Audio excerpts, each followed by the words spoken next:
नमस्कार साथियों, स्वागत है आपका अपने YouTube channel GS hub by DS sir में। तो कैसे हो आप लोग? उम्मीद करता हूँ आप सब अच्छे होंगे। साथी, आज की श्रृंखला में हम देखने वाले हैं CHSL का एग्ज़ाम का एनालिसिस। क्या देखेंगे साथी? जो आपका CHSL का एग्ज़ाम चल रहा है, इसका एनालिसिस देखने वाले हैं। सभी साथियों का स्वागत है। आज है साथी 15 मार्च। याद रखेंगे, आज 15 मार्च है और 15 मार्च की जितनी भी शिफ्टों का एग्ज़ाम हुआ है साथी, यानी कि चारों शिफ्टों का एग्ज़ाम हुआ है, इन सभी का हम क्या देखने वाले हैं? तो एनालिसिस देखने वाले हैं। आप सभी से निवेदन है, आप एक बार से सभी साथी दोस्तों में सेशन को शेयर कर देंगे। आप दोस्तों में सेशन को शेयर करेंगे ताकि ज़्यादा से ज़्यादा विद्यार्थियों तक इस क्लास का फ़ायदा पहुँच सके। अति महत्वपूर्ण क्लास है। चलते हैं आज के पहले क्वेश्चन की तरफ। साथी, कुछ इस तरह से क्वेश्चन रहेंगे, इन सभी का हम डिटेल से अध्ययन करेंगे और लगभग 50 के समथिंग आज क्वेश्चन है आपके, और इन सभी का अध्ययन करेंगे और देखेंगे किस प्रकार के क्वेश्चन आपसे पूछे जाने की संभावना है आने वाले दिनों में। जिन भी विद्यार्थियों का एग्जाम है उनके लिए ये क्लास अति महत्वपूर्ण है। आप इसको ज़रूर देखें और पूरा देखें, भले ही आप 2 गुना स्पीड में क्यों ना देखें। साथी, आज है 15 मार्च और 15 मार्च की सभी शिफ्टों का हम एनालिसिस देखने वाले हैं। तो SSC CHSL एग्ज़ाम 2023 जो चल रहा है, इसका हम एनालिसिस देखेंगे। चलते हैं आज के पहले क्वेश्चन की तरफ। आज का मोटिवेशन कोट जो आपको ऊर्जावान बनाएगा और मंजिल के प्रति जागरूक रखेगा। कह रहा है साथी, जीवन में समस्याएं तो हर दिन नई खड़ी होती हैं। कह रहा है जीवन में समस्याएं तो हर दिन नई खड़ी होती हैं, पर जीत जाते हैं वो लोग जिनकी सोच सबसे बड़ी होती है। साथी, आप सोच बड़ी रखिए और अपना काम ईमानदारी से करते रहिए। अपना काम यदि ईमानदारी से करते रहेंगे तो सफलता एक ना एक दिन आपको, भले ही व्यक्तिगत जीवन में या फिर विद्यार्थी जीवन में या फिर आने वाले दिनों में पारिवारिक जीवन में सफलता जरूर मिलेगी। आप अपना काम पूरी ईमानदारी से करते रहिए। देखो, जीवन का समस्याओं का आना पार्ट ऑफ लाइफ है। समस्याएं तो जीवन का एक हिस्सा है। समस्याओं का आना पार्ट ऑफ लाइफ है और इन समस्याओं से लड़कर इनसे आगे बढ़ जाना, इन समस्याओं से लड़कर इनसे आगे बढ़ जाना, ये आर्ट ऑफ लाइफ है। जीवन जीने की एक कला है। तो इसी जोश और जुनून के साथ चलते हैं आज के पहले क्वेश्चन की तरफ। आज का पहला क्वेश्चन ये रहा साथी, हमसे आज पूछा था गोपिका वर्मा का संबंध किस शास्त्रीय नृत्य से है। साथी, क्या पूछा गया था? तो याद रखेंगे, इंपॉर्टेंट क्वेश्चन है। पूछा गया था आपसे गोपिका वर्मा जो हैं, इनका संबंध किस शास्त्रीय नृत्य से है। तो याद रखेंगे, ये क्वेश्चन आपसे SSC GD भी पूछ चुका है। SSC GD भी पूछ चुका है। ये क्वेश्चन आपका 7 फरवरी को पूछा गया था प्रथम शिफ्ट में। आप देख लेंगे अगर आपको विश्वास नहीं है। इंपॉर्टेंट क्वेश्चन है, इसमें स्टार बना के आप अपनी कॉपी में नोट कर लेंगे। साथ ही याद रखेंगे गोपिका वर्मा जी के बारे में। किसके बारे में? तो आप याद रखेंगे जो गोपिका वर्मा है, इनका जन्म तो केरल में होता है। कहाँ पर? तो याद रखेंगे केरल में इनका जन्म होता है। और जो मोहिनी अट्टम शास्त्रीय नृत्य है, कहाँ का? केरल का शास्त्रीय नृत्य है मोहिनी अट्टम। इस मोहिनी अट्टम से संबंधित है। इंपॉर्टेंट क्वेश्चन है, याद रखेंगे। जो गोपिका वर्मा जी हैं, इनका संबंध शास्त्रीय नृत्य मोहिनी अट्टम हो जाएगा। और ये कहाँ की हैं? केरल की हैं। इंपॉर्टेंट है, याद रखेंगे। ये मोहिनी अट्टम की एक प्रसिद्ध नृत्यांगना और वर्तमान में ये नृत्य शिक्षिका भी हैं, क्योंकि पहले ये डांस करती थी, तो अब इसके बाद ये क्या करने लगी हैं? उसी डांस की शिक्षा देने लगी हैं। इसके अलावा बात करें इनके पर्सनल जीवन की, तो भारत की तरफ से इनको वर्ष 2008 में, कब साथी? वर्ष 2008 में केरल संगीत नाटक अकादमी पुरस्कार से सम्मानित किया गया था। जो केरल संगीत नाटक अकादमी पुरस्कार है, वर्ष 2008 में दिया गया था। इसके अलावा भारत सरकार के द्वारा इनको संगीत नाटक अकादमी पुरस्कार, कौन सा? तो याद रखेंगे संगीत नाटक अकादमी पुरस्कार जो भारत सरकार देती है, वर्ष 2018 में इन्हें इससे सम्मानित किया गया था। इंपॉर्टेंट है, याद रखेंगे। इसके अलावा बात करें इनके पुरस्कारों की, तो कई और पुरस्कार भी दिए गए हैं, वो आपके लिए इंपॉर्टेंट नहीं है। ये 2 इंपॉर्टेंट है, पहला संगीत नाटक अकादमी, दूसरा केरल संगीत नाटक अकादमी। ठीक है। इसके अलावा बात करें मोहिनी अट्टम से संबंधित अन्य कलाकारों की, तो याद रखेंगे इनमें हेमा मालिनी, श्रीदेवी, भारतीय शिवाजी, रागिनी देवी, के अम्मा। साथ ही ये जो कल्याणी कुट्टी अम्मा है, इनको के अम्मा नाम से जानते हैं। अति महत्वपूर्ण क्वेश्चन है, इनके बारे में भी याद रखेंगे।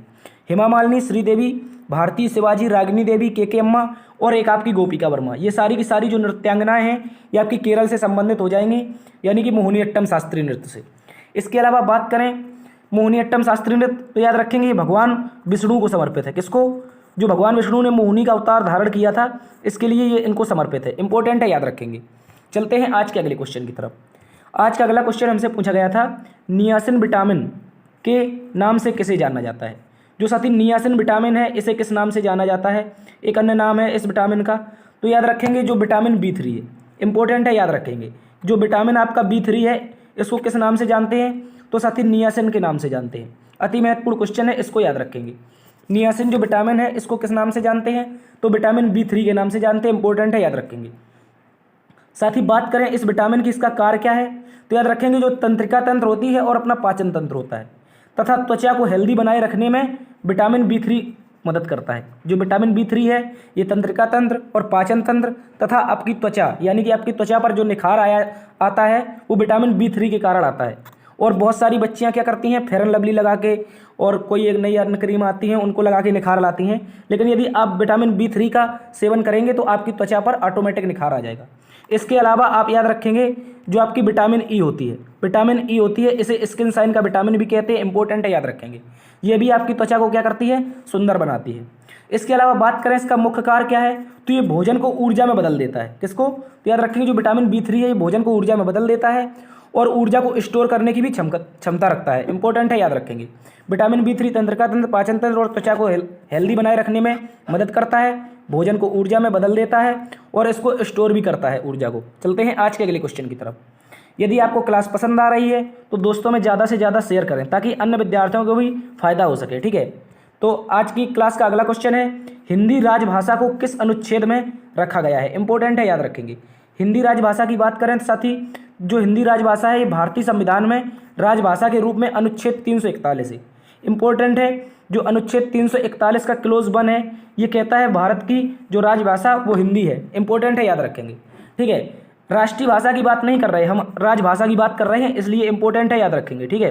भारत की कोई राष्ट्रीय भाषा नहीं है, ये भी इंपॉर्टेंट है, ये भी याद रखेंगे कि भारत की कोई राष्ट्रीय भाषा नहीं है, लेकिन भारतीय संविधान में जो राजभाषा है वो हिंदी है और अनुच्छेद 343 का क्लोज 1 इसकी जानकारी देता है। लेकिन बात करें हिंदी राजभाषा अधिनियम की, साथ ही जो हिंदी राजभाषा अधिनियम था ये संवैधानिक उपबंध अधिनियम 1963 में आया था। इंपॉर्टेंट है, याद रखेंगे।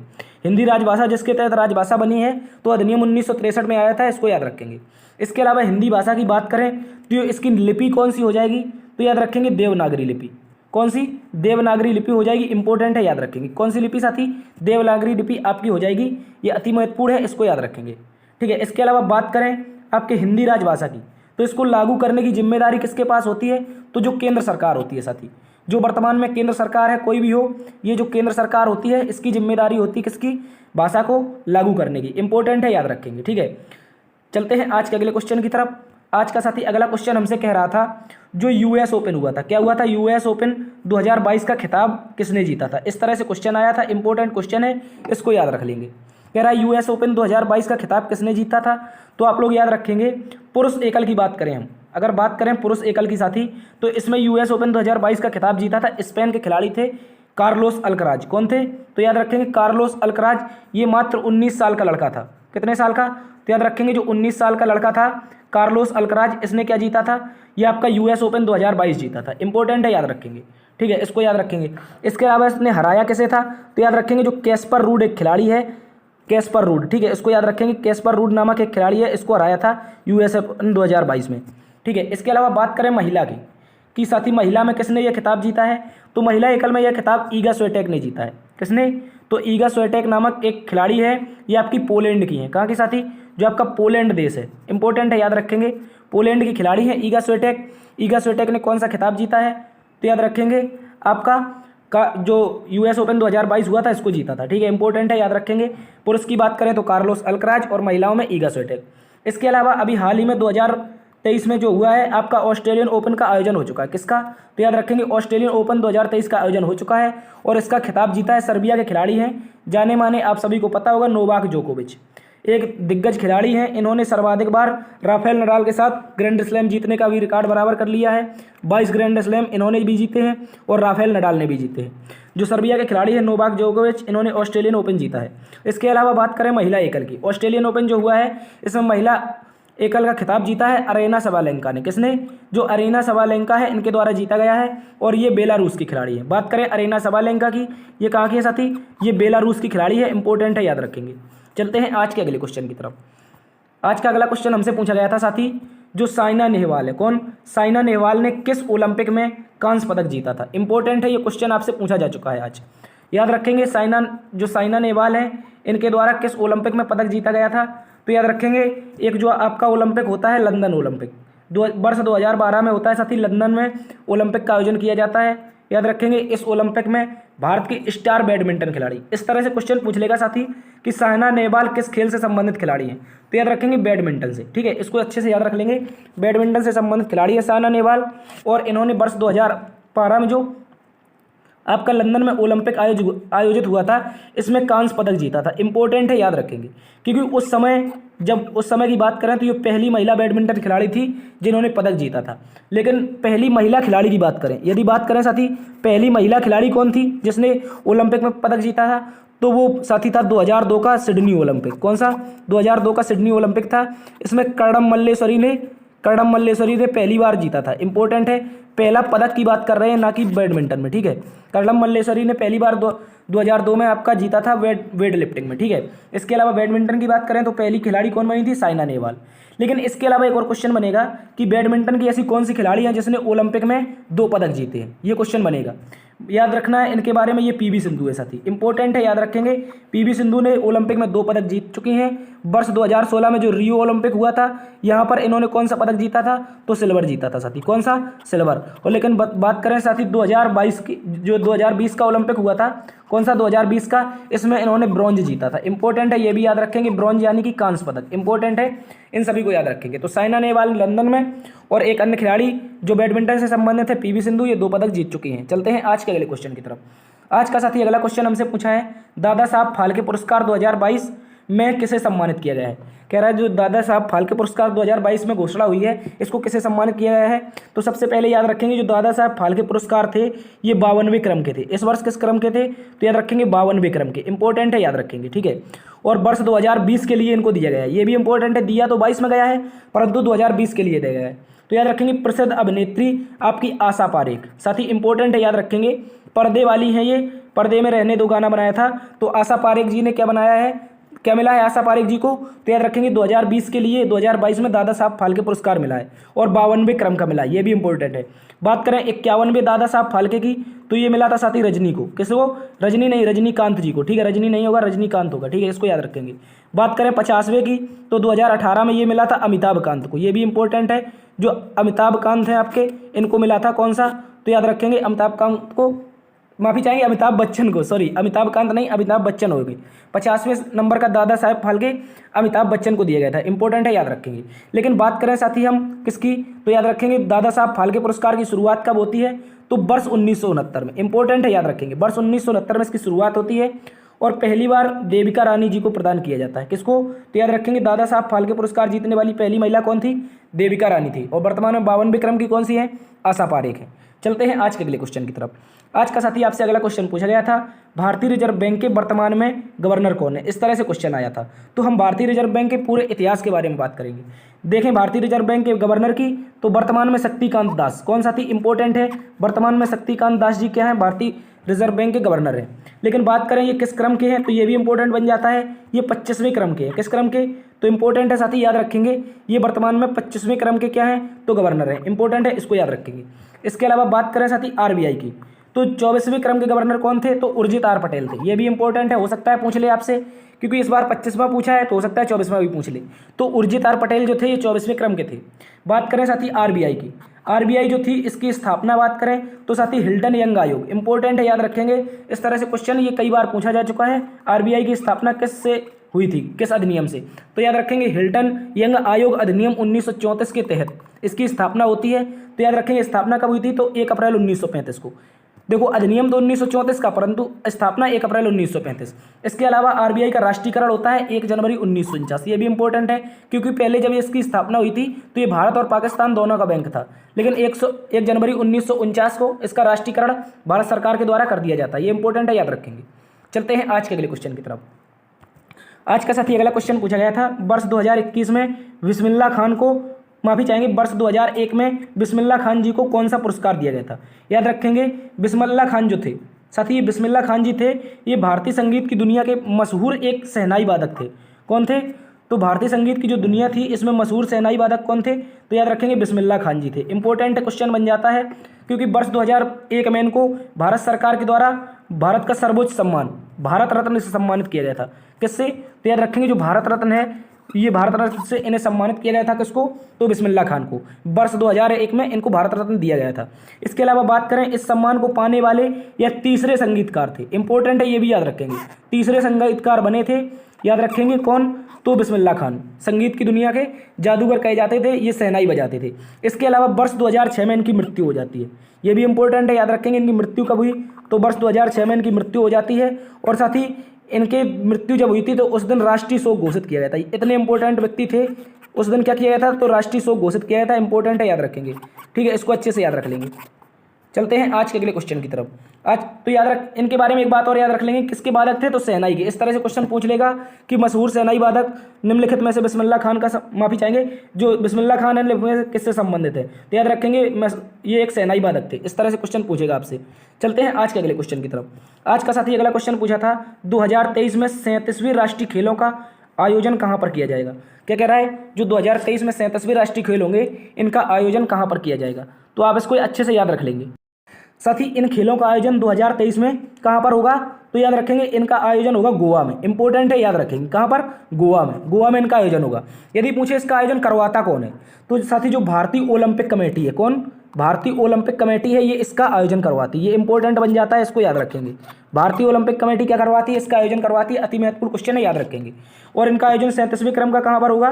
तो याद रखेंगे, कह रहा है 37वें क्रम का आयोजन कहाँ पर होगा? तो गोवा में होगा। लेकिन बात करें साथ ही 36वें क्रम की, तो याद रखेंगे 36वें क्रम के राष्ट्रीय खेलों का आयोजन कहाँ पर हुआ था? सभी को पता होगा विद्यार्थी, ये गुजरात में हुआ था। कहाँ पर साथी? ये आपका गुजरात में हुआ था। इंपॉर्टेंट क्वेश्चन बन जाता है यहाँ पर, इसको अच्छे से याद रख लेंगे। लेकिन बात करें साथी, इसमें प्रथम स्थान पर कौन रहा था? क्या पूछ रहे 2022 में जो 36वें राष्ट्रीय खेल हुए थे, इसमें प्रथम स्थान पर कौन रहा था? तो सर्विसेज कंट्रोल बोर्ड। कौन सा? Services control board. इसको याद रखेंगे।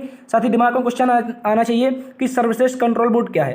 तो याद रखेंगे, जो भारतीय सेनाएं हैं, भारतीय सेना यानी कि सरकारी नौकरी वाले जितने भी व्यक्ति हैं, जरूरी नहीं वो सेना के हों, वो डॉक्टर भी हो सकते हैं, वो आपके पायलट भी हो सकते हैं, वो जितने भी सरकारी हैं, उन सभी के लिए एक सर्विसेज कंट्रोल बोर्ड। यहाँ पर सर्विस का मतलब ही क्या होता है? नौकरी। तो याद रखेंगे, सर्विसेज कंट्रोल बोर्ड बनाया गया है। जो खिलाड़ी किसी खेल से संबंधित हैं, उनको इस बोर्ड की तरफ से खेलने का अवसर दिया जाता है। इंपॉर्टेंट है, याद रखेंगे। वर्ष 2022 में इसमें प्रथम स्थान पर कौन रहा? तो सर्विसेज कंट्रोल बोर्ड इसमें प्रथम स्थान पर रहा। चलते हैं आज के अगले क्वेश्चन की तरफ। आज का साथी अगला क्वेश्चन पूछा था, मौर्य वंश का संस्थापक कौन था? इस तरह से क्वेश्चन आया था। मौर्य वंश के संस्थापक की बात करें तो साथी सभी को पता होगा, मौर्य वंश की जो स्थापना थी ये 322 ईसा पूर्व में। कब हुई थी? 322 ईसा पूर्व में हुई थी। इंपॉर्टेंट है, याद रखेंगे। 322 ईसा पूर्व में इसकी स्थापना होती है। बात करें किसके सहयोग से होती है, तो सब याद रखेंगे चाणक्य के सहयोग से। क्योंकि जब चाणक्य के समय, धनानंद के समय आपका सिकंदर भारत पर आक्रमण कर देता है, तो चाणक्य धनानंद के पास जाता है कि आप अपनी सेना को तैयार रखो, सिकंदर आ रहा है। तो चाणक्य इनको लात मारकर भगा देता है। उस समय ये अपनी शिखा खोल लेते हैं और कहते हैं कि जब तक धनानंद मैं तुझे भारत के साम्राज्य से नहीं हटा दूंगा, तब तक मैं अपनी शिखा नहीं बांधूंगा। तो इस तरह से चाणक्य ने चंद्रगुप्त मौर्य को पकड़ करके, यानी कि सहयोग से, चंद्रगुप्त मौर्य के सहयोग से धनानंद को मार करके भारत में मौर्य वंश की स्थापना करवाई थी। इंपॉर्टेंट है, याद रखेंगे। चंद्रगुप्त मौर्य के द्वारा मौर्य वंश की स्थापना 322 ईसा पूर्व में होती है। इसको अच्छे से याद रखेंगे। इसके बाद बात करें तो नंद वंश के अंतिम शासक थे, याद रखेंगे, धनानंद। यही वो धनानंद है जिसने चाणक्य को अपमानित किया था। किस वंश से था? तो नंद वंश से था। इंपॉर्टेंट है, याद रखेंगे। धनानंद को मारकर मौर्य वंश की स्थापना होती है। इसके अलावा बात करें मौर्य वंश की, तो मौर्य वंश का अंतिम शासक साथी बृहद्रथ था। कौन था? तो इंपॉर्टेंट बन जाता है, इसको याद रखेंगे। बृहद्रथ था, इसका सेनापति था बृहद्रथ का एक पुष्यमित्र शुंग। कौन था साथी? पुष्यमित्र शुंग बृहद्रथ का एक सेनापति था। इसने बृहद्रथ को मौत के घाट उतारकर शुंग वंश की भारत में स्थापना की थी। तो इंपॉर्टेंट बन जाता है कि मौर्य वंश के बाद कौन सा वंश बना? तो याद रखेंगे, मौर्य वंश जो था इसके बाद शुंग वंश बना था भारत के मगध साम्राज्य में। इंपॉर्टेंट है, याद रखेंगे। चलते हैं आज के अगले क्वेश्चन की तरफ। आज का अगला क्वेश्चन साथी हमसे पूछा गया था, पृथ्वी 2 मिसाइल का सफल परीक्षण कहां पर किया गया है? क्या कह रहा था साथी? पृथ्वी 2 जो मिसाइल है, इसका सफल परीक्षण कहां पर किया गया है? तो सभी साथी याद रखेंगे 10 जनवरी को। साथी कब? तो 10 जनवरी 2023 को इस मिसाइल का परीक्षण हुआ है। इंपॉर्टेंट है, याद रखेंगे। पृथ्वी 2 जो मिसाइल है, इसका परीक्षण कब हुआ था?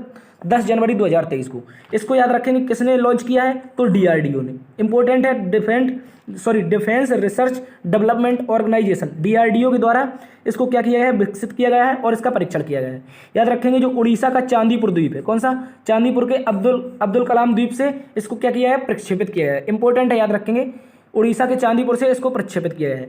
इसके बाद बात करें साथी, ये मिसाइल कैसी है? तो याद रखेंगे, ये कम दूरी की। कैसी? कम दूरी की। इंपॉर्टेंट क्वेश्चन है।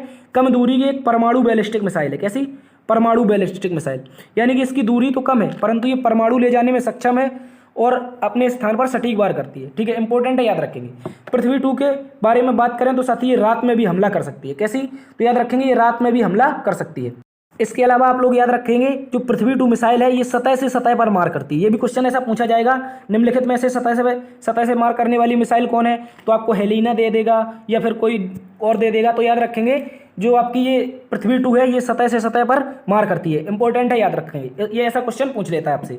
बात करें डीआरडीओ की साथी, तो डीआरडीओ के वर्तमान में प्रमुख कौन है? तो सभी विद्यार्थी याद रखेंगे समीर वी कामत। कौन? समीर वी कामत वर्तमान में इसके प्रमुख हो जाएंगे। डीआरडीओ के प्रमुख कौन हो जाएंगे? वर्तमान में समीर वी कामत हो जाएंगे।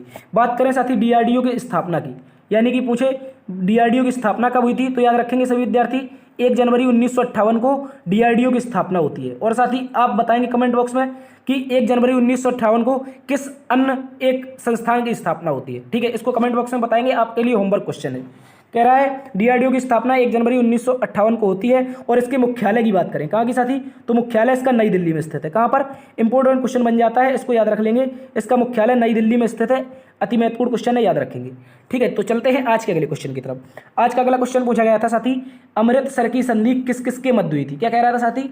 अमृतसर की संधि किस किस के मध्य हुई थी? तो सभी विद्यार्थी याद रखेंगे अमृतसर की जो संधि थी साथी ये 1809 में होती है। कब होती है? इंपॉर्टेंट क्वेश्चन बन जाता है, कई बार एग्जाम में पूछा जा चुका है, ये जीडी में भी आया था। कह रहा है अमृतसर की जो संधि थी साथी ये ब्रिटिश ईस्ट इंडिया कंपनी, किसके मध्य? ब्रिटिश ईस्ट इंडिया कंपनी और महाराजा रणजीत सिंह के मध्य हुई थी। जो महाराजा रणजीत सिंह थे आपके, इनके मध्य हुई थी। और जो आपके महाराजा रणजीत सिंह हैं इन्हें शेर ए पंजाब के नाम से जानते हैं। किससे? तो याद रखेंगे पंजाब केसरी के नाम से जानते हैं। इसको आप कंफर्म करके बताएंगे, शेर ए पंजाब कहते हैं या पंजाब केसरी कहते हैं। ठीक है, याद रखेंगे जो महाराजा रणजीत सिंह हैं और ब्रिटिश ईस्ट इंडिया कंपनी इनके मध्य होती है अमृतसर की संधि। ठीक है, इसको अच्छे से याद रख लेंगे। बात करें अमृतसर की संधि के समय भारत का गवर्नर जनरल कौन था? कौन था भारत का गवर्नर जनरल कौन था? तो याद रखेंगे भारत का उस समय गवर्नर था लॉर्ड मिंटो प्रथम। इस तरह से क्वेश्चन आपसे पूछ लेगा साथी, जो आपका लॉर्ड मिंटो प्रथम था ये किस संधि के समय भारत का गवर्नर था? तो याद रखेंगे लॉर्ड मिंटो जो था साथी ये आपका अमृतसर की जो संधि हुई थी इसके समय भारत का गवर्नर था। लेकिन आपके दिमाग में क्वेश्चन आना चाहिए साथी, लॉर्ड मिंटो तो सर आपका 1909 में भी था। याद रखेंगे ये द्वितीय था, जो 1909 में था ये लॉर्ड मिंटो सेकंड था। इसके समय क्या आया था? तो याद रखेंगे पृथक निर्वाचन आया था। ठीक है, इंपॉर्टेंट क्वेश्चन बन जाता है। और प्रथम जो लॉर्ड मिंटो प्रथम था इसके समय क्या हुआ था? अमृतसर की संधि हुई थी। इंपॉर्टेंट क्वेश्चन है, याद रखेंगे। जो 1909 में पृथक निर्वाचन हुआ था तो याद रखेंगे ये आपका लॉर्ड मिंटो द्वितीय था। ठीक है, इसको अच्छे से याद रखेंगे। चलते हैं आज के अगले क्वेश्चन की तरफ। आज का अगला क्वेश्चन हमसे पूछा गया था साथी, भारत और चीन का बॉर्डर, क्या कह रहा था? भारत और चीन का बॉर्डर कितने हिस्सों में बटा हुआ है? कह रहा है भारत और चीन का बॉर्डर कितने हिस्सों में बटा हुआ है? तो याद रखेंगे साथी जो भारत और चीन का बॉर्डर है, किसका? भारत चीन का जो बॉर्डर है साथी ये आपका 3 हिस्सों में बटा हुआ है। कितने हिस्सों में? 3 हिस्सों में। तो आप इसको अच्छे से याद रख लेंगे। बात करें उत्तरी हिस्से की तो याद रखेंगे उत्तरी हिस्से में भारत चीन की सीमा जो आपका केंद्र शासित राज्य है लद्दाख से लगती है। लद्दाख, हिमाचल प्रदेश और आपका उत्तराखंड, लद्दाख से लेकर के उत्तराखंड तक लगती है। इंपॉर्टेंट क्वेश्चन बन जाता है। जो उत्तर भारत है, जो आपका उत्तर भारत है इस तरह से इसमें सीमा लद्दाख से लेकर के हिमाचल प्रदेश, इसके बाद आपका उत्तराखंड से लगती है, ये आपका चीन हो जाएगा। ठीक है, इसको याद रखेंगे। तो लद्दाख से लेकर कहाँ तक लगती है? उत्तराखंड के उत्तरी हिस्से में। लेकिन मध्य में बात करें साथी, मध्य में भारत और चीन की सीमा केवल सिक्किम में लगती है। कहाँ पर? तो याद रखेंगे केवल सिक्किम में लगती है। इंपॉर्टेंट क्वेश्चन बन जाता है। ठीक है, मध्य में भारत की सीमा, सटीक उत्तर में भारत की सीमा यानी मध्य में पूछ ले तो सिक्किम से लगती है। लेकिन बात करें उत्तर पूर्व में साथी, उत्तर पूर्व की बात करें तो भारत की सीमा अरुणाचल प्रदेश राज्य से लगती है। किससे? इंपॉर्टेंट क्वेश्चन है, इसको अच्छे से याद रख लेंगे। भारत की सीमा किससे लगती है? तो केवल चीन की सीमा, भारत और चीन की सीमा उत्तर पूर्व में बात करें तो केवल अरुणाचल प्रदेश से लगती है। इंपॉर्टेंट क्वेश्चन है। मध्य में आपकी सिक्किम से हो जाएगी और आपकी उत्तर पश्चिम में कहाँ से हो जाएगी? लद्दाख, हिमाचल प्रदेश और उत्तराखंड, ये 3 राज्य हो जाएंगे। और भारत और चीन की सीमा कुल आपकी 5 राज्यों से लगती है। पहला तो लद्दाख हो जाएगा, उसके बाद उत्तराखंड हो जाएगा, उसके बाद आप एक और नोट कर लेंगे हिमाचल प्रदेश। कौन? हिमाचल। ठीक है, इसको भी याद रखेंगे हिमाचल से, और आपका अरुणाचल प्रदेश से, सिक्किम से। ये 5 राज्य हैं, इनमें एक यूटी भी शामिल है, इनसे भारत और चीन की सीमा लगती है। इंपॉर्टेंट है, याद रखेंगे। चलते हैं आज के अगले क्वेश्चन की तरफ। आज का साथी अगला क्वेश्चन हमसे पूछा गया था, मंगल ग्रह के सूर्य की परिक्रमा कितने दिनों में करता है? क्या कह रहा है? मंगल ग्रह जो है ये सूर्य की परिक्रमा कितने दिनों में करता है? इस तरह से आज क्वेश्चन पूछा गया था।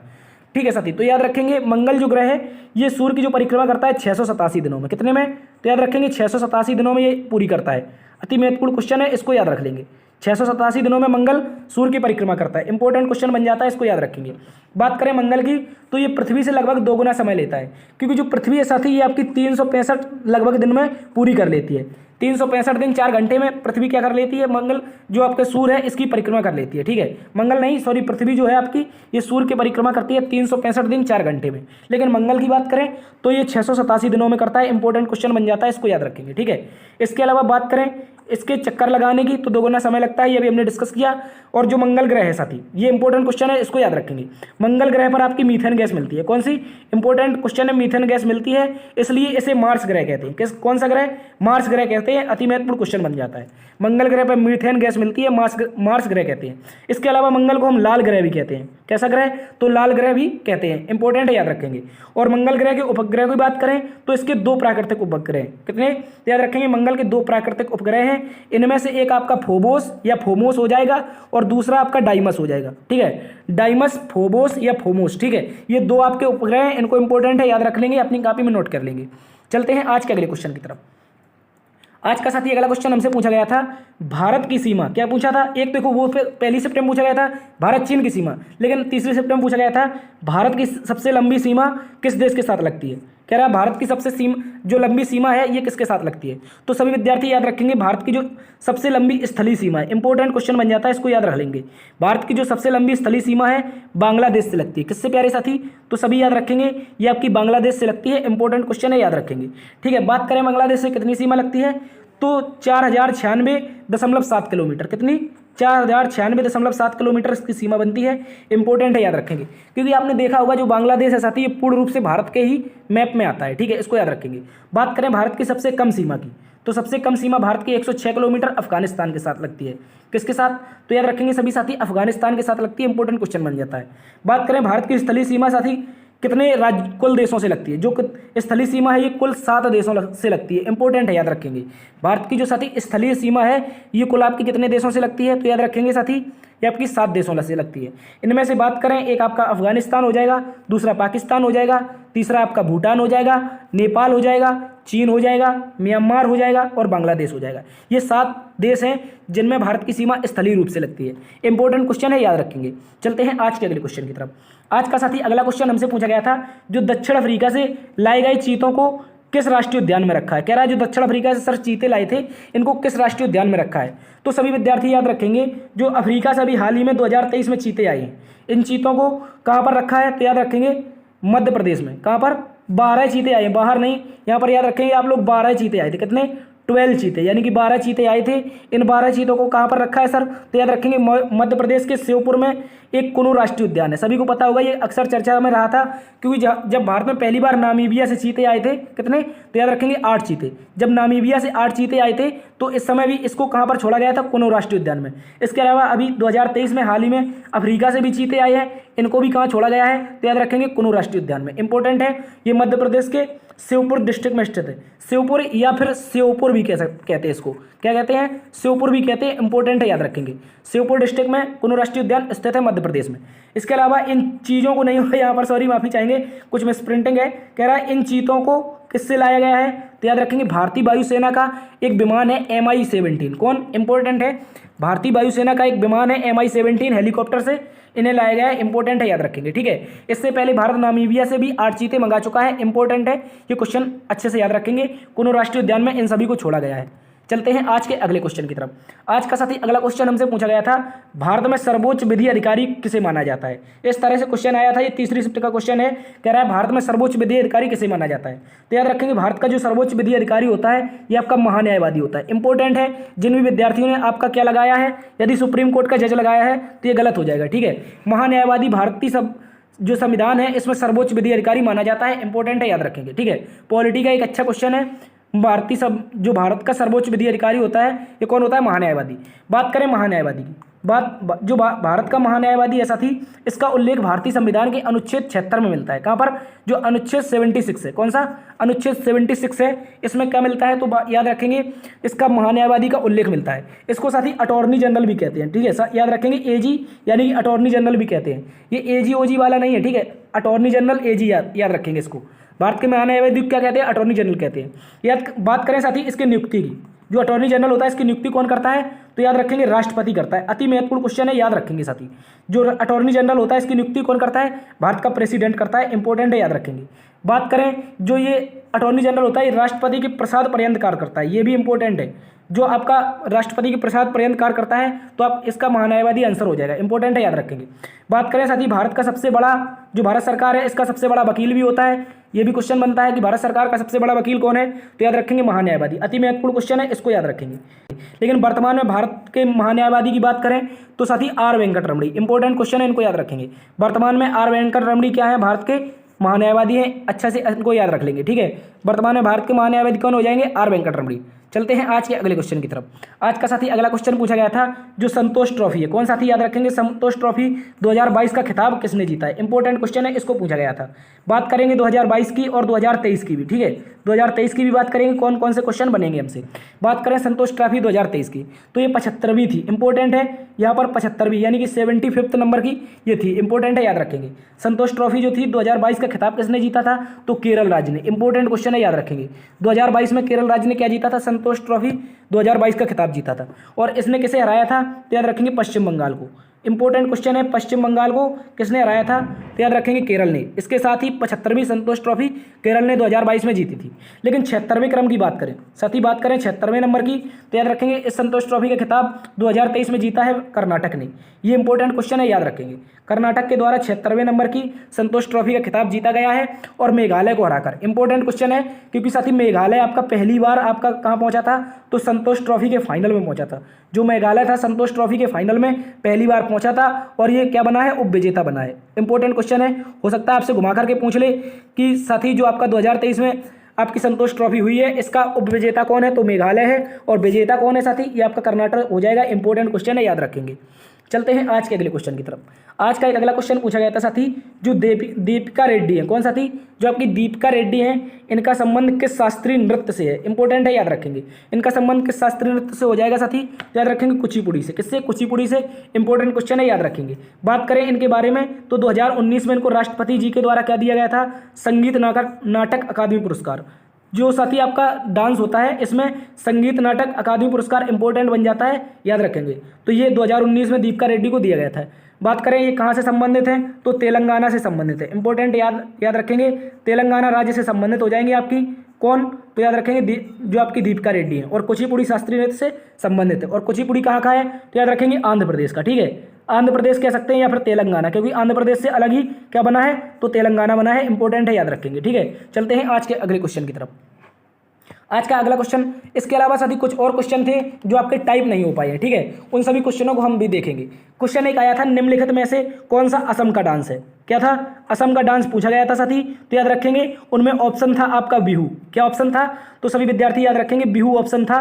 तो जो बिहू डांस है ये असम का हो जाएगा, इंपॉर्टेंट है, और ये 3 प्रकार का होता है साथी, ये 3 प्रकार का होता है, रंगोली बिहू और आपका माघ बिहू, इसके अलावा कौन सा हो जाएगा, बोहाग बिहू, ये 3 प्रकार का होता है, इंपॉर्टेंट है, याद रखेंगे, ठीक है। रंगोली बिहू और आपका माघ बिहू, इसके अलावा आपका कौन सा हो जाएगा, एक चैत्र बिहू, ठीक है। रंगोली बिहू को ही क्या कहते हैं, बोहाग बिहू कहते हैं, इंपॉर्टेंट है, याद रखेंगे। तो असम राज्य का कौन सा हो जाएगा, बिहू, इंपॉर्टेंट है, ये क्वेश्चन आज पूछा गया था। इसके अलावा साथी एक क्वेश्चन आपसे पूछा गया था सर, जो 2022 था कौन था, तो याद रखेंगे 2022 में जो IPL हुए थे, क्या हुए थे, IPL इंडियन प्रीमियर लीग, इसका खिताब किसने जीता था, तो सभी विद्यार्थी याद रखेंगे इसका खिताब जीता था गुजरात जायंट ने, किसने, याद रखेंगे जो गुजरात जायंट थी इसने इसका खिताब जीता था, इंपॉर्टेंट है, इसको अच्छे से याद रखेंगे। गुजरात जायंट्स ने क्या जीता था, तो 2022 की IPL ट्रॉफी का खिताब जीता था। हो सकता है साथी पूछ ले आपसे उपविजेता कौन रहा, यानी कि रनर अप कौन रहा, उपविजेता कौन रहा, तो ये सभी विद्यार्थी याद रखेंगे जो आपका राजस्थान रॉयल था, कौन था, राजस्थान रॉयल था, ये 2022 में इसका उपविजेता रहा था, इंपॉर्टेंट है, याद रखेंगे। बात करें इसके पर्पल कैप की, किसकी, पर्पल कैप की बात करें 2022 में तो जोस बटलर को दिया गया था, किसको साथी, सभी विद्यार्थी याद रखेंगे जो आपका जोस बटलर था, इसने जोस में आकर के पर्पल का माफी चाहेंगे, पर्पल कैप आपका युजवेंद्र चहल को दिया गया था, माफी चाहेंगे, यहाँ पर जोस बटलर नहीं होगा, जोस बटलर को आपको ऑरेंज कैप दिया जाए। जो पर्पल कैप था साथी ये किसको दिया था, चहल को, ठीक है। जो चहल जी है ये बैगन बहुत ज़्यादा खाते हैं, इनको अच्छे से याद रखेंगे, ठीक है। पर्पल का क्या होता है, बैगन होता है, बैगनी होता है, ठीक है। तो चहल क्या है, बैगन खाते हैं, यानी कि पर्पल कैप चहल को दिया गया था। इसके अलावा बात करें जोस बटलर की, तो जोस बटलर को क्या पसंद है, संतरा पसंद है, तो यानी कि ऑरेंज कैप कैसे मिला था, तो ऑरेंज कैप के बात करें ऑरेंज कैप के बारे में तो जोस बटलर को मिला था, ये इंपॉर्टेंट है, याद रखेंगे, ठीक है। चलते हैं आज के अगले क्वेश्चन की तरफ। इसके अलावा एक क्वेश्चन और पूछा गया था साथी आपसे पूछा गया था जो अनुच्छेद 74 किसका, याद रखेंगे अनुच्छेद 74 में किसका उल्लेख मिलता है। तो सभी विद्यार्थी याद रखेंगे अनुच्छेद जो 74 है इसमें मंत्रिपरिषद के बारे में बताया गया है। किसके बारे में, जो आपकी मंत्रिपरिषद है इसकी नियुक्ति जो होगी वो प्रधानमंत्री की सलाह पर कौन करेगा, जो आपका पीएम होगा, पीएम की सलाह पर कौन करेगा, राष्ट्रपति करेगा। ठीक है, प्रेसिडेंट इंपॉर्टेंट है, याद रखेंगे ये क्वेश्चन बन जाता है।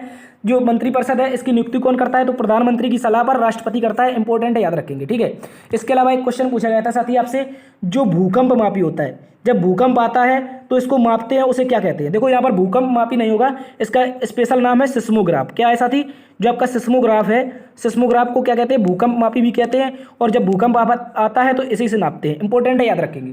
भूकंप हो जाएगा आपका सिस्मोग्राफी से। लेकिन बात करें साथी सर्वाधिक भूकंप कहाँ पर आते हैं, तो याद रखेंगे प्रशांत महासागर। सभी विद्यार्थी याद रखेंगे जो प्रशांत महासागर है, आपका प्रशांत महासागर है, इसमें सर्वाधिक भूकंप आते हैं। बात करें सर्वाधिक ज्वालामुखी की तो ये भी यहीं आते हैं, सर्वाधिक चक्रवात तो भी प्रशांत महासागर में ही आते हैं। इसमें साथी प्रशांत महासागर में एक जगह है अग्निवलय कहते हैं, किसे, इसे कहते हैं साथी अग्निवलय। अग्निवलय में सर्वाधिक भूकंप, ज्वालामुखी या फिर चक्रवात इसी में आते हैं। इसी को इंग्लिश में साथी क्या कहते हैं, रिंग ऑफ फायर कहते हैं। यही क्वेश्चन आपको याद रखना है, रिंग ऑफ फायर में सर्वाधिक भूकंप या फिर ज्वालामुखी या फिर आपका क्या हो जाएगा, चक्रवात। ये सारे के सारे कहाँ पर आते हैं, सर्वाधिक प्रशांत महासागर के रिंग ऑफ फायर एरिया में। इंपॉर्टेंट है, इस क्वेश्चन को याद रखेंगे। इसके अलावा साथी आप लोग याद रख लेंगे, एक क्वेश्चन और आया था जो कृष्णा नदी है, कृष्णा नदी के बारे में क्वेश्चन आया था। तो याद रखेंगे कृष्णा नदी का उद्गम कहाँ पर होता है साथी, महाबलेश्वर में। कहाँ पर साथी, तो याद रखेंगे जो महाबलेश्वर पर्वत श्रृंखला है, महाराष्ट्र में पड़ती है, यहाँ पर कृष्णा नदी का उद्गम होता है। कहाँ पर साथी, तो याद रखेंगे महाराष्ट्र के महाबलेश्वर में। इंपॉर्टेंट क्वेश्चन बन जाता है, इसको याद रखेंगे।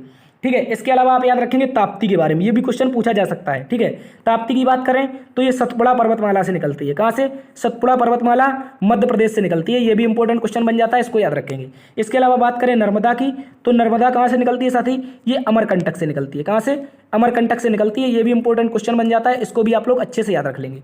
इसके अलावा एक क्वेश्चन साथी आपसे पूछा गया था, जो आपका मणिपुरी मार्शल आर्ट है, कौन सा, जो आपका मणिपुर है, मणिपुर का मार्शल आर्ट कौन सा है, या इस तरह से क्वेश्चन आया था, जो मणिपुर है इसका मार्शल आर्ट क्या है, इस तरह से क्वेश्चन आया था। तो सभी विद्यार्थी याद रखेंगे यहाँ का मार्शल आर्ट जो है यानी कि युद्ध कला क्या हो जाएगी, आपकी थंगटा हो जाएगी। इंपॉर्टेंट है, याद रखेंगे, थंगटा आपकी मार्शल आर्ट हो जाएगी। और इसका थंगटा का अर्थ क्या होता है, एक तो तलवार और एक तो ढाल। ठीक है, तलवार और ढाल इसका क्या होता है, अर्थ होता है। इंपॉर्टेंट क्वेश्चन बन जाता है, इसको याद रखेंगे। ठीक है, तलवार ढाल थंगटा का अर्थ होता है, इसमें हमला भी किया जाता है और बचाव भी किया जाता है। ठीक है, ये एक युद्ध कला है यानी कि मार्शल आर्ट है, कहाँ का, मणिपुर का। इंपॉर्टेंट क्वेश्चन है, याद रखेंगे। इसके अलावा विद्यार्थी बात करें आपके, इसके अलावा एक क्वेश्चन पूछा गया था कि अंतरिक्ष में, कहाँ पर साथी, अंतरिक्ष में जाने वाली प्रथम महिला कौन थी, अंतरिक्ष में जाने वाली प्रथम भारतीय महिला कौन थी। ठीक है, प्रथम इंडियन पूछा था आपसे। तो सभी विद्यार्थी याद रखेंगे जो आपकी कल्पना चावला थी, कौन थी, जो आपकी कल्पना चावला जी थी। कल्पना चावला आपकी कहाँ पर गई थी सबसे पहले, जो आपकी कल्पना चावला थी ये सबसे पहले कहाँ गई थी, अंतरिक्ष में गई थी। लेकिन किसकी ओर से गई थी, तो याद रखेंगे यूएसए की ओर से। ये भारत की नहीं थी बल्कि भारतीय मूल की थी। ठीक है, इंपॉर्टेंट है क्वेश्चन, याद रखेंगे। इनका जन्म तो भारत में होता है लेकिन नागरिकता इन्होंने यूएसए की ले ली थी। और कब गई थी साथी बात करें तो 1997 में ये पहली बार लॉन्च हुई थी यहाँ पर। ठीक है, इंपॉर्टेंट क्वेश्चन बन जाता है, इसको याद रखेंगे। कल्पना चावला पहली बार 1997 में कहाँ पर गई थी, तो आपकी यूएसए की तरफ से कहाँ गई थी, अंतरिक्ष में गई थी। इसके अलावा एक क्वेश्चन पूछा गया था साथी आपसे, जो राज प्रथम है, कौन सा थी, राज प्रथम। ठीक है, राज फर्स्ट के बारे में बात करें, इनका शासनकाल पूछा गया था साथी। जो चोल वंश था, याद रखेंगे, ये एक चोल वंश के शासक थे राज प्रथम, सबसे प्रतापी राजा हुआ करते थे। ठीक है, राज प्रथम के शासनकाल की बात करें साथी तो ये 1985 से लेकर के आपका 1014 तक चलता है। कब से, 985 से लेकर के 1014 ईस्वी तक यानी एडी तक। ठीक है, याद रखेंगे, इंपॉर्टेंट क्वेश्चन बन जाता है। बात करें राज प्रथम के बारे में तो आप सभी ने पढ़ा होगा एक मंदिर साथी, बृहदेश्वर मंदिर। कौन सा, जो आपका बृहदेश्वर मंदिर है साथी, ये आपका राज प्रथम ने बनाया था। इसी को राजेश्वर मंदिर भी कहते हैं। कौन कहते हैं, तो सभी विद्यार्थी याद रखेंगे, राजेश्वर मंदिर कहते हैं, इन्हीं के नाम पर बना है। और कहां पर है, तो याद रखेंगे तमिलनाडु में स्थित है। कहां पर साथी, आपका तमिलनाडु में स्थित है। इंपॉर्टेंट क्वेश्चन है, याद रखेंगे, बृहदेश्वर मंदिर राज प्रथम ने बनवाया था और इनका शासनकाल 985 से 1014 तक रहा था। याद रखेंगे, इंपॉर्टेंट क्वेश्चन बन जाता है। और राजेश्वर जो मंदिर है ये भगवान शिव को समर्पित है। किसको, शिव को। इससे पता चलता है जो राज प्रथम था ये शैव धर्म को मानता था। किसको, तो ये भी याद रखेंगे, शैव धर्म को। क्वेश्चन पूछ लेगा आपसे, राज प्रथम किस धर्म को मानता था, तो शैव धर्म को। इसके अलावा एक क्वेश्चन आपसे पूछा गया था विद्यार्थी कि जो आपका केंद्र राज्य व्यापारिक समझौता होता है, कौन सा था साथी, केंद्र और राज्य के मध्य जो व्यापारिक समझौता होता है ये किस भाग में आता है। ठीक है, व्यापारिक की बात की है यहाँ पर। ठीक है, क्या पूछ रहा है, जो आपका व्यापारिक समझौता होता है ये किस में आता है, तो सभी विद्यार्थी याद रखेंगे ये आपका आ जाएगा किस में, तो याद रखेंगे सभी विद्यार्थी ये आपका भाग 13 में आ जाएगा। ठीक है, इंपॉर्टेंट क्वेश्चन बन जाता है, ये आपका भाग 13 में होगा। और बात करें साथ ही अनुच्छेद की, तो सभी विद्यार्थी याद रखेंगे अनुच्छेद 301 से लेकर के अनुच्छेद 307 तक केंद्र राज्य संबंध यानी कि जो व्यापारिक संबंध है इनके बारे में बात की गई है। ठीक है, इंपॉर्टेंट क्वेश्चन है, याद रखेंगे भाग 13 में अनुच्छेद 301 में आया था। ठीक है, इसके अलावा साथ ही आपसे पूछा गया था पॉलिटी से क्वेश्चन था अनुच्छेद 26 के बारे में, किसके बारे में, जो अनुच्छेद 26 है इसके बारे में पूछा गया था।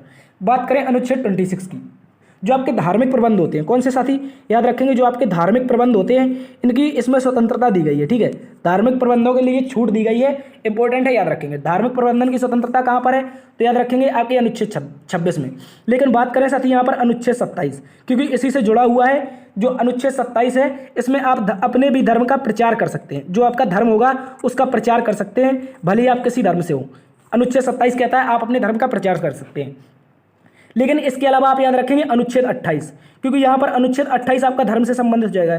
आप याद रखेंगे इसमें आप अपनी धार्मिक शिक्षा दे सकते हैं, कैसी, तो सभी विद्यार्थी याद रखेंगे धार्मिक शिक्षा दे सकते हैं। इंपॉर्टेंट क्वेश्चन बन जाता है, इसको याद रखेंगे। जो अनुच्छेद 28 है इसी के तहत आपके मदरसे खोले जाते हैं, इंपॉर्टेंट है, सभी विद्यार्थी याद रखेंगे। जो धार्मिक शिक्षा की बात की गई है अनुच्छेद 28 में, धर्म के प्रचार अनुच्छेद 27 में, और धार्मिक प्रबंधन की स्वतंत्रता अनुच्छेद 26 में, इंपॉर्टेंट है, याद रखेंगे।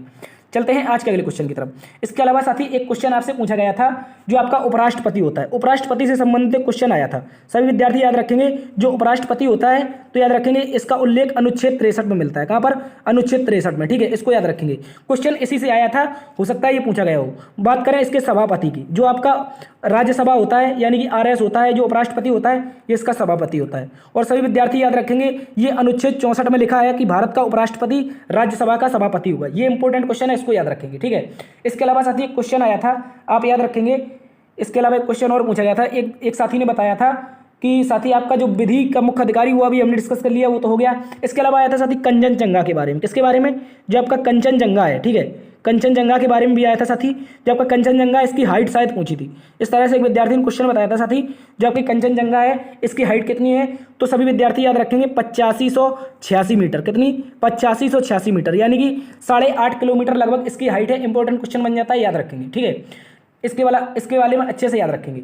क्या कह रहा है, जो कंचनजंगा है साथी इसकी हाइट कितनी है, तो 8586 मीटर इसकी हाइट है। इंपॉर्टेंट क्वेश्चन बन जाता है, इसको याद रखेंगे। साथी एक क्वेश्चन और आया था आपका प्रकाश के परावर्तन से संबंधित, कह रहा था साथी जो प्रकाश का परावर्तन होता है ये कैसे होता है, इस तरह से कोई क्वेश्चन था, तो याद रखेंगे। कल ही हमने इसको डिस्कस किया था, DRDO में पूछा गया था। कह रहा है जब प्रकाश कोई चिकने तल से, जैसे ये चिकना तल है, मान लीजिए आप ये चिकना तल है साथी, और इस चिकने तल से जब प्रकाश की किरण टकराएगी, देखो एक मिनट इसको अच्छे से डिस्कस करते हैं प्रकाश के परावर्तन को। जैसे ये चिकना तल है साथी आपका, और इसके जब एक साइड पर हम पॉलिश कर देते हैं, क्या कर देते हैं, पॉलिश कर देते हैं, और इसको क्या बना देते हैं, परावर्तक बना देते हैं। जब एक प्रकाश की आपतित किरण आती है साथी, और ये इसी तल से टकरा करके उसी माध्यम में वापस लौट जाती है। देखो ये ऊपर का माध्यम अलग है, नीचे का अलग है। जब प्रकाश की किरण ऊपर के माध्यम से आई और वापस उसी माध्यम में लौट गई, ठीक है, याद रखेंगे। इस घटना को क्या कहते हैं, प्रकाश का परावर्तन कहते हैं। क्या कहते हैं, प्रकाश का परावर्तन कहते हैं। ठीक है, इंपॉर्टेंट है, सभी विद्यार्थी याद रखेंगे। ये क्वेश्चन कल भी पूछा गया था और आज भी पूछा गया है, याद रखेंगे। इसके 3 क्राइटेरिया होते हैं, यानी कि माफी चाहेंगे 2 नियम होते हैं, 2 क्राइटेरिया होती है इसके। एक तो प्रथम नियम होता है साथी जो अविलंब है, आपतित किरण, परावर्तित किरण तथा अविलंब, ये तीनों के तीनों एक ही तल पर होंगे। ठीक है, एक ही बिंदु पर होंगे, इंपॉर्टेंट है, याद रखेंगे। सॉरी, इसके अलावा जो कोण आई होगा, कौन होगा, जो कोण आई होगा और जो कोण आर होगा। ठीक है, जो कोण आर होगा ये दोनों आपस में बराबर होंगे, यानी कि कोण आई इज इक्वल टू कोण आर। ठीक है, इस तरह ये भी एक आपका दूसरा नियम है। पहला तो ये यानी कि आपतित किरण, परावर्तित किरण तथा अविलंब तीनों एक ही तल पर होंगे, और जो कोण आई है तथा कोण आर ये आपस में बराबर होंगे। तो साथी ये थी आज की क्लास, उम्मीद करता हूँ आपकी क्लास पसंद आई होगी।